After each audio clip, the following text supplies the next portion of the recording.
ओवैसी साहब कहते हैं कि एनआरसी में कांग्रेस के लोग कहां थे। ये तौसीफ आलम बैठे हैं, इन्होंने मुझे रुईधासा मैदान में एनआरसी आंदोलन पर सभा करने के लिए बुलाया था। पूछना चाहते हो ओवैसी साहब कि कांग्रेस के लोग कहां थे? आइए मैं बताता हूं। मुझसे मिलिए, ये सवाल मुझसे पूछिए, मैं जवाब देता हूं। मैं बता रहा हूं कि आप तो पार्लियामेंट में एक कागज का टुकड़ा फाड़ के किनारे हो गए थे, लेकिन उसके बाद जब जामिया की बेटियों पर, निहत्थी बच्चियों पर दिल्ली पुलिस ने लाठियां बरसाई थी, तो आप नजर नहीं आए थे। इमरान प्रतापगढ़ी खड़ा था। रात के 11:30 बजे से लेकर के सुबह के 4:30 बजे तक दिल्ली पुलिस हेडक्वार्टर के सामने दिल्ली पुलिस मुर्दाबाद के नारे मैं लगा रहा था। वीडियो सोशल मीडिया पे मौजूद है, उठा के देख लेना। उसके बाद शाहीन बाग है जो दिल्ली का ना, उसमें 90 साल की बिल्किस दादी के साथ इमरान प्रतापगढ़ी खड़ा था।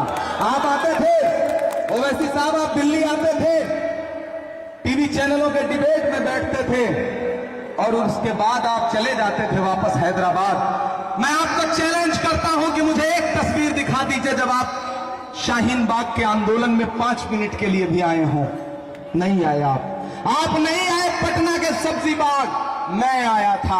आप नहीं आए गया के शांति बाग, मैं आया था। आप नहीं आए अररिया के स्टेडियम में एनआरसी के खिलाफ आंदोलन करने, मैं आया था। आप नहीं आए राजस्थान के टोंक के मोती बाग में, मैं आया था। अरे आप तब भी नहीं आए जब लखनऊ में हजारों जो हमारे बहनें 3 डिग्री 4 डिग्री टेम्परेचर में रात में कंबल ओढ़ के बैठती थी, उनके ऊपर उत्तर प्रदेश की पुलिस ठंडा पानी डाल देती थी। आप आए थे लखनऊ, आपने एबीपी न्यूज के शिखर समागम प्रोग्राम में हिस्सा लिया था।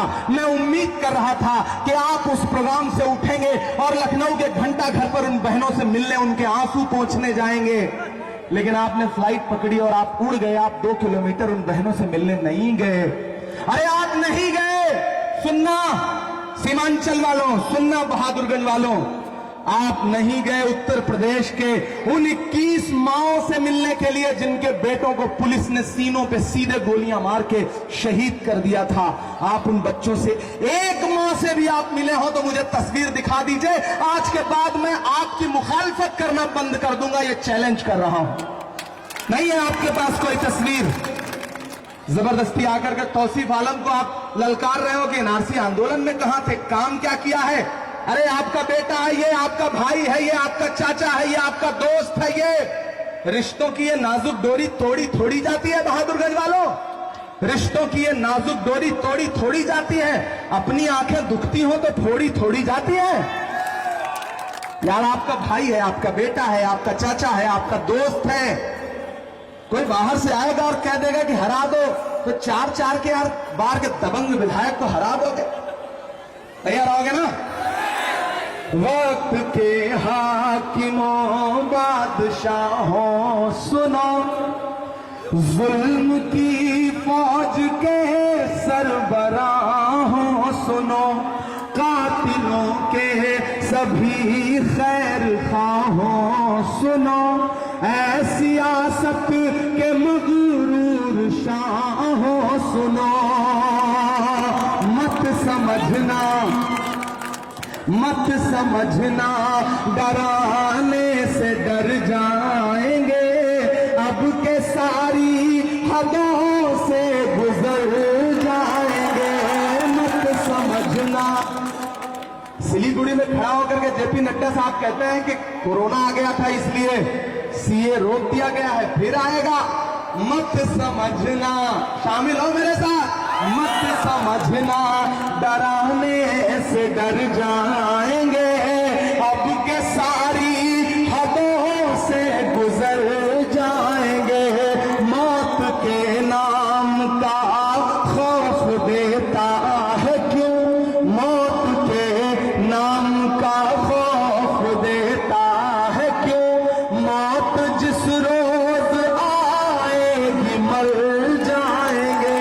मत समझना डराने से डर जाएंगे।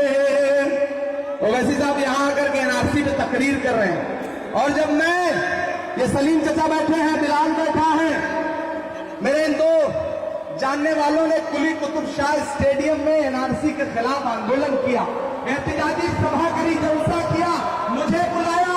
वो कुली कुतुब शाह स्टेडियम जो उनके घर से 400 मीटर दूर है तौसीफ भाई ओवैसी साहब के, मैं वहां गया था। 20,000 की भीड़ थी और ओवैसी साहब ने मेरे उस प्रोग्राम का परमिशन कैंसिल करवाया। जब परमिशन कैंसिल करवाया तो ये बिलाल सिद्दी है, सलीम साहब सिद्दी है, ये दोनों हाई कोर्ट गए, हाई कोर्ट से उस जलसे का परमिशन लेकर के और बोले जलसा तो होकर रहेगा। और जलसा हुआ, जलसा हुआ। जलसे में मैंने खड़े होकर के कहा कि मैं किशनगंज से आया हूं, मैं पटना के सब्जी बाग से आया हूं, मैं दिल्ली के शाहीन बाग से आया हूं, लेकिन मुझे हैरत है कि हैदराबाद के वो रहनुमा जो पूरे हिंदुस्तान में बड़ी बड़ी तकरीरें करते हैं, सबसे कहते हैं एहतजाज करो, लेकिन उन्हीं के अपने हैदराबाद में कोई शाहीन बाग नहीं था। मैंने जब ये बात कह दी कि हैदराबाद में कोई शाहीन बाग क्यों नहीं है, तो मेरे ऊपर मुकदमा कायम करवाया। इन्होंने अपने दोस्त केसीआर की पुलिस से